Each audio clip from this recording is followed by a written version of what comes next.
Life After the Fight is a show that speaks to everyday issues pertaining to our mind, body, and soul. We will address topics ranging from mental health, self care, fatherhood, family, relationships, and more. Our goal is to encourage listeners to keep fighting through the obstacles, challenges, and struggles. The focal point is simple: seek a fresh perspective, become teachable, and improve your overall health and wellness. If you're craving more growth and development, this podcast is for you. All right, man. How you doing? I'm doing great, man. Looking forward to another life after the fight. Yes. Every day is a struggle. Every day is a fight. As long as you have life, you can't escape it. No, can't escape it. Yes. And, my thought is that anything that you incur in life, just lean into. Definitely. You never know what benefits you're going to get out of it. So, Yeah. with that, I'm going to go right into. We talked earlier about how your family and everybody's doing, so that's a good thing, and I'm glad to hear that. But we're here for the audience. We're here for the people who are listening who need some information or Yes, lack we are. thereof. I Yes, don't we are. know. So, what we're going to talk about this time? Man, let's talk about something that I think all of us can relate to, and that's pride and petitioning, help, asking for help. Okay. Okay. The topic today is pride versus petition, and I just kind of want to just go into some thoughts that I'm sure the audience will be able to relate to. Okay. When you think about pride, we're taught on how to be proud of who we are and proud of our accomplishments and to be proud for what we stand for and to be able to just have that deep pleasure and satisfaction of whatever achievement that we have accomplished. And and that's great. Okay. But there's another side to pride that I think a lot of people choose not to deal with or Okay. choose to stay away from. And so I kind of want to just briefly touch on the proud person who's too excessive with Okay. with their thoughts. Now, for the audience, disclaimer: this has nothing to do with putting down anybody who's proud. You should be proud of who you are. That's like I'm proud to be an African American. I'm proud to be a father. I'm proud to be a black man. Okay, I'm proud. Gotcha. Okay, but there's a fine line that I think that we flirt with being too excessive to the point where we're higher than the situation. We're higher than the circumstance, and we happen to be so high as we elevate ourselves that we tend to look down at people and we tend to judge people based on what we think they should do and have versus our own agenda. So I kind of want to just kind of ask you, what are some of the thoughts that you have in regards to pride from a not so healthy perspective?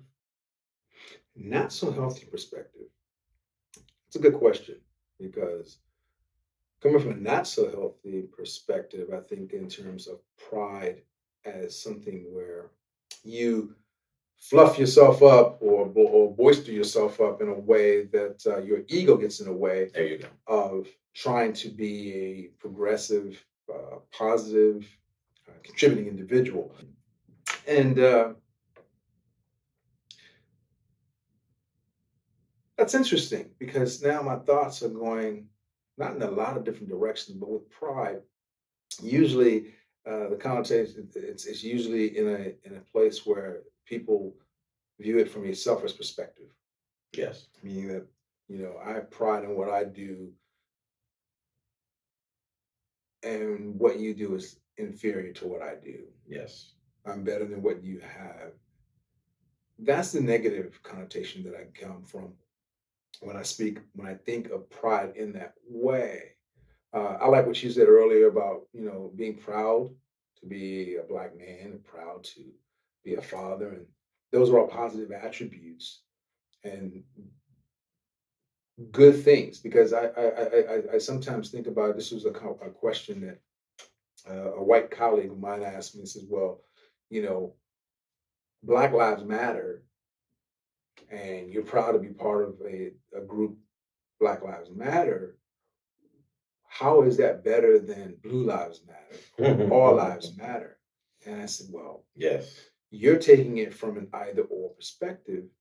And just because I'm saying that I'm proud of Black Lives Matter, the reason that it's come about was because of the atrocities that were happening to Black lives. Definitely. Now, if this was the same thing and white lives were being lost, devastated by outside forces they had no control over, then we'd be marching for White Lives Matter as well. Or if it was the same thing happening to police officers, it would be Blue Lives Matter we'd be marching for. Definitely. But those things don't have the same impact because they don't have the same issues. So it's not that Black Lives Matter is better or worse. It's just that the focal point is on it because as far as pride goes, you're proud of being a white man. He said, yeah. I said, and I'm sure you have friends who are cops who are proud to be police officers. Well, this is just another example of Black people being proud to be Black people. Yes. But not wanting to be under the auspices of a genocidal regime that's trying to annihilate the race. Huh. So, Man. if you want to say all lives matter, I agree with you there. Yeah, That's I agree great. as well. Yeah. But all lives are not at stake. Black lives are at stake. Yes. So that's why we talk about that with such pride, not indignation, but pride. Not better than, but equal to, in the same relation that you deal with everyone else. Yes. Whether it's Asian, Latin, Arabic, whatever race you want to call, just to have equity and equality. Which is kind of interesting because when you say pride, it makes me also think about what's going on in our court systems with them getting rid of affirmative action. And then the following day, I see that they've gotten rid of all of these, but in particular, Black women who were CEOs and heads VPs, of their directors, yes. respective companies. Yes. And now they no longer have jobs. They don't have a job. And so I tell people, they said diversity, equity, and inclusion. Yes. My thing is keep your diversity. Yes. Give me equity.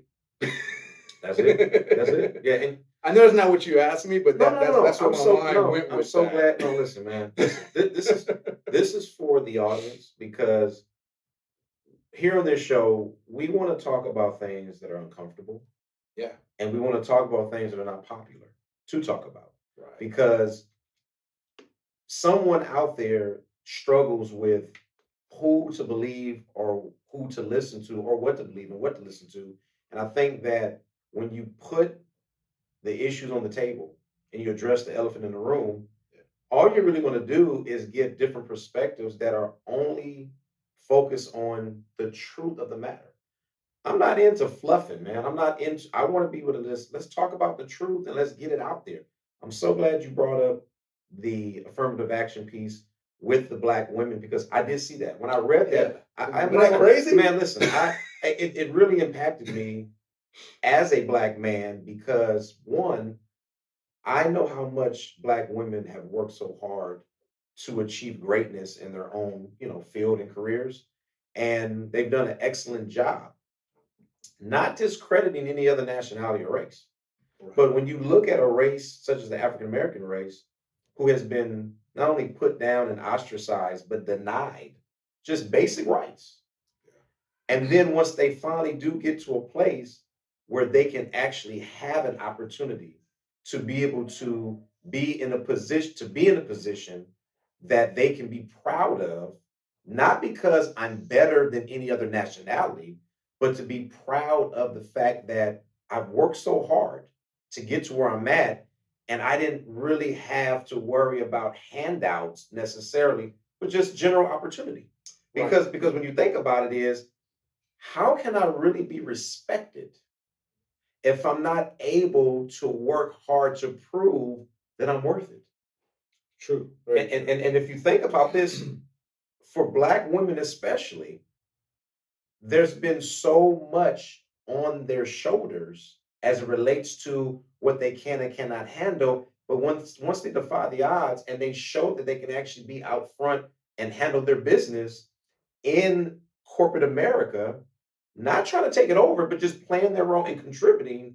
Now all of a sudden you think you're better or you're trying to outshine. No, I'm not trying to outshine nothing.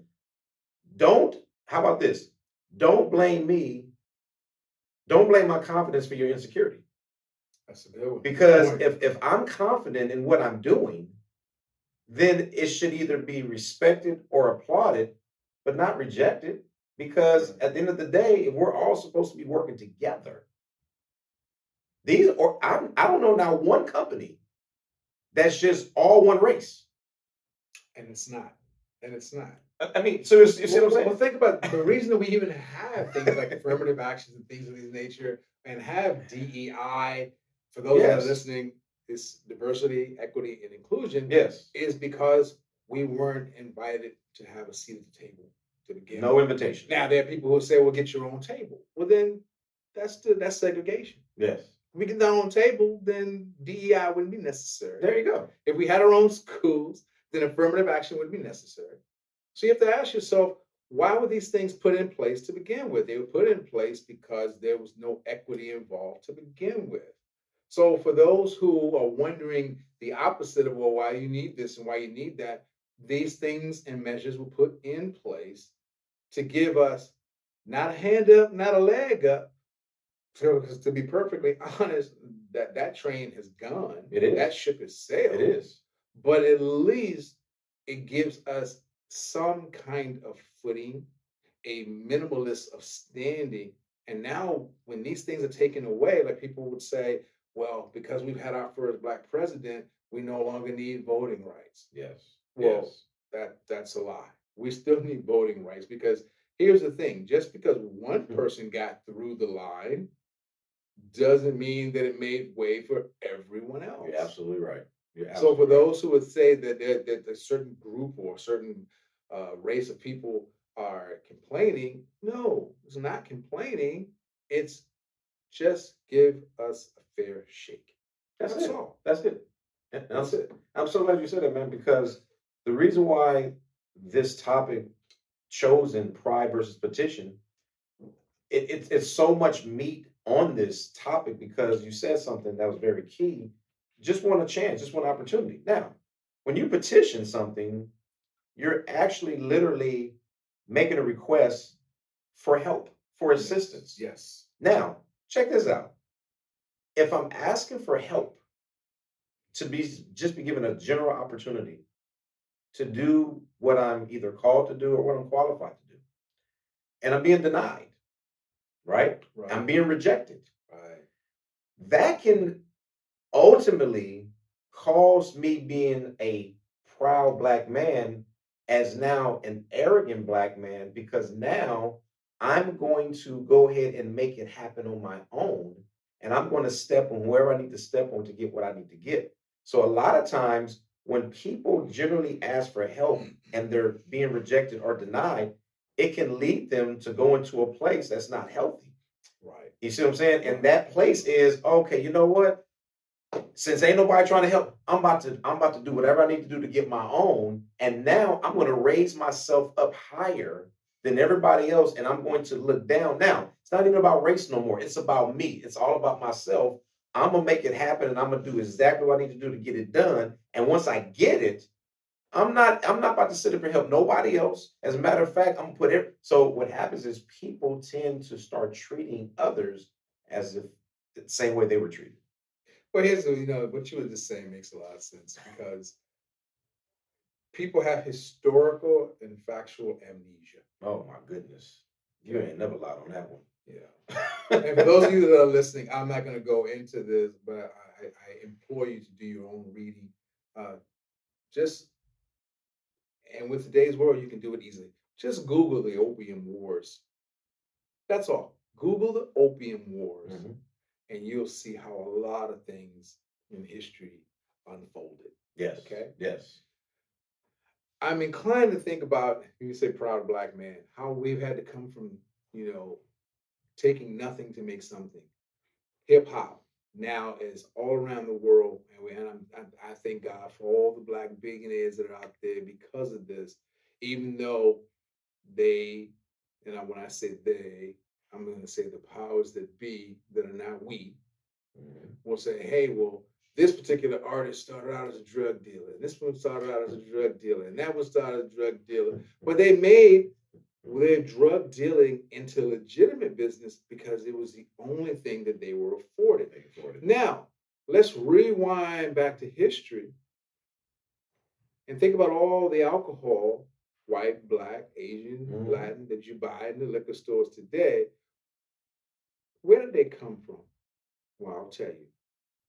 It came from illegal means of people who don't look like me, who were white, who were bootleggers because it was against the law, and they made their fortunes and somehow legitimized their activities and actions Yep. to be the proud, prominent people that they are today. Do your research, people. While considering what we as a group of people Do your research. Yes. call us the scourge. Yes. Okay. Yes. Now, let's go back to the 70s when heroin was rampant in our neighborhoods. Mhm. They called it what? A sickness and a scourge, and they wanted to lock us all up. Okay? Look, I'm not screaming foul. I'm just saying factually, look at what happened. Now, today, we have what? The opioids that are causing problems. Mhm. And it's no longer a scourge, it's an epidemic. Epidemic. It's a problem in our society. It, now listen to my words, it is a problem, which is true. It, the drug itself. Exactly. But in the 70s, heroin wasn't the problem. We were the problem. We were the problem. So all I say to people is check your history. Yeah. Every living soul on this earth came from nothing and made something. So now that we're in a place where it looks, and I said looks because it's a perception that we are now on the come up, and so now these things are being rolled back, it's just basically saying, hey, we want to take the nothing that we haven't given you and take that back from you. Make you go back to what we consider second class citizens because we see that with your gifts and your talents and your pride, Ricky, as you say, man, will help you on the come up and legitimize yourself to where you need to be, which takes away the narrative of what we have told you are and told the rest of the world you are. And we don't need you to have pride in who you are. Yeah. I'm so glad you said that, man, because what people don't understand is that when you do something that's either illegal, haughty, or you climb over somebody else to get something done, and then you make it and you legitimize it and you justify it, but then you turn around and then you accuse or punish those who did the same thing you did, and they're a different color than you are, then that then becomes an issue because it ties into my next point about the negative side of pride, which is the improper or excessive self-esteem that usually leads to conceit or arrogance. That right there is destructive because check this out. Like we talked about earlier, it's not a problem being proud of who you are. Not at all. But when you have the kind of pride that only makes your success valid, only makes your happenings valid, and then you shoot down everybody else who wants to do the same thing, now you have created a problem within society where do as I say, not as I do. I'm going to do everything I can to elevate myself, even if it means stepping over you and doing things that's going to keep you from catching up to me. In other words, hey, this is where I'm at, but I'm not about to let nobody take my spot. This is I can do this much better, so I'm gonna do everything I can to try to sabotage what you're doing over there because I don't want that to be taken away from me. And the arrogance and the conceit. Now check this out. The petitioning part. There are so many people who have a problem with asking for help, right? A lot of times it can be because they've been rejected so many times that they figure I'm not about to be rejected no more. And then you have others who basically don't want to ask for help because they don't want to be portrayed as not being capable of doing a particular thing. Well, George, you and I both know that at some point in our lives, somebody taught us how to do life. Yes. So I don't think anybody, and I say think because I want the audience to think about this. I don't think anybody was born to just know how to do anything and everything without the help and assistance of a person or individuals. So when you look at petitioning for help, why is asking for help such a hard thing for some people when at the end of the day, if you don't know how to do something and you are struggling with trying to do it on your own and in your own strength, then what the other alternative is, or what could be the alternative of getting the help you need, why is that so bad to ask, especially when you have people who have made themselves available Yes. to be an assistance to you and has actually said to you, hey, I've done that. I got some experience in that. Let me know if you need my help because I can give you some help or some nuggets that so you won't have to go through what I went through. Speak on that, man. You know, I like that you said that about it. It made me think about a couple of things, and hopefully, I won't hurt anybody's sensitivity with what I'm going to say next. But the simplest place I can go with this is this: if it wasn't for your mother, your father, or somebody around when you were a child and a baby growing up, you wouldn't even know how to wipe your ass. There you go. Okay. Nope. That's the simplest place I can go. Simplest thing. Now, you're going back to the roots. There it is. So I hope I didn't offend anyone's ears with that. Man, but that's where we're going to go. We grown on this show. We grown. So go ahead. You made me think about when our 44th president was running and he saw Joe the plumber. And he made a speech afterwards that said, no one is a self-made anything without the assistance or help of others. And the media ran with that. Yes. He said, who is he to tell people that they, with the entrepreneurial spirit in America, that they didn't do this and do that and the other and, pull themselves up by their own bootstraps and this and that and the other, and I'll even go with the bootstrap thing because Dr. King even said, look, we can't pull ourselves up by our own bootstraps if you won't let us wear boots. Come on. But that's a whole nother story. Oh, that's a whole other topic. But when Barack Obama was telling people, hey, thank your teachers, your parents, your this and that for being who you are. Definitely. Those are the people who supported you, just like a cuff. If you see a cuff in a pair of pants, there's about 1,000 stitches behind it. Come on, man. That's the support. You can't be a self-made anything without support. That's it. Don't ever delude yourself or get yourself into thinking that you done it all yourself, because as the saying goes, no man or woman is an island unto themselves. There you go. Because it's just not possible. Yeah. You didn't birth yourself. You didn't make yourself. You didn't teach yourself. So everything you know and have been taught, you learned by either A, education. Yes. B, observation, or I mean, the list could go on. I'll stop at those two, just A and B. Yes. But that's how you learn to become the person you are, is by the example of what others have laid out before you were ever even thought of or got here. Yes. So, to your point, when you said about petitioning, everyone needs assistance. Everyone needs a helping hand, whether they want to acknowledge it or not. And that's where the bad side of pride comes in, is only ego and arrogance tells you you've done it yourself. Yes, you've done it yourself. And listen, man, as we come to a close on this show, I just want to just kind of, I just have a question for you to kind of really tie this whole entire show up in regards to the benefits of asking for help, because it's something that we see not only in the older generation, but also in the newer generation. I've noticed in the newer generation, especially my son, my youngest, my 14-year-old, he likes to just figure it out.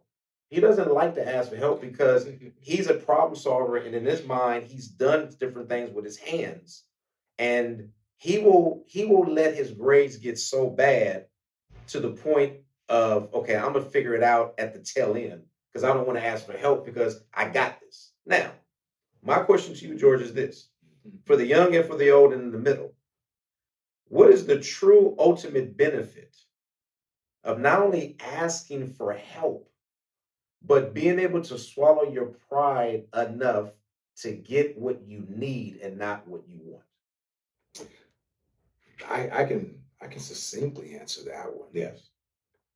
First of all, with regards to doing it yourself, as well as not asking for help, is you only do yourself a detriment, because if you embark into something or pathway that you are not familiar with, the best thing to do is ask someone who's been down that road. There you go. It Yes. streamlines your efforts, Yes. makes things much more efficient. And if you're like me, time is currency.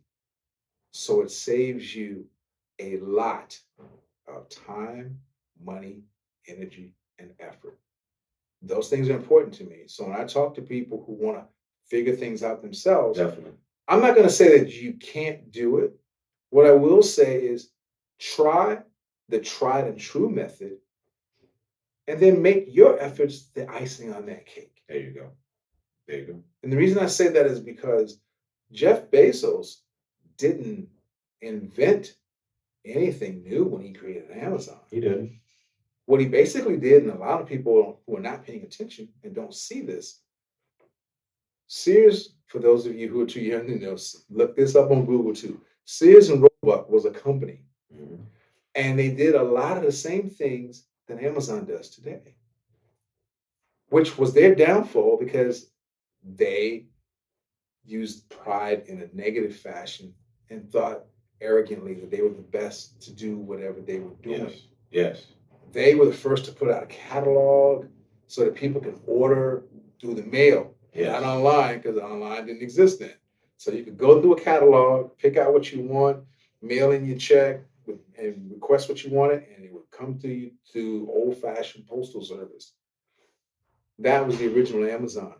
It's just that Sears couldn't see beyond their own success and come into the new world, which is great because that gave Jeff Bezos an opportunity to create Amazon.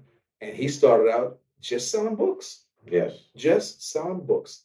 And then from there, expanded into other things like tablets and merchandise and material. But the thing was, he had a blueprint to follow. Yes, definitely. And now the next person that comes along with whatever's going to be after Amazon, if they're smart and they want to succeed, then they'll follow the blueprint of what he has put forward. Yes. So that'll save him or her time, energy, money, and effort.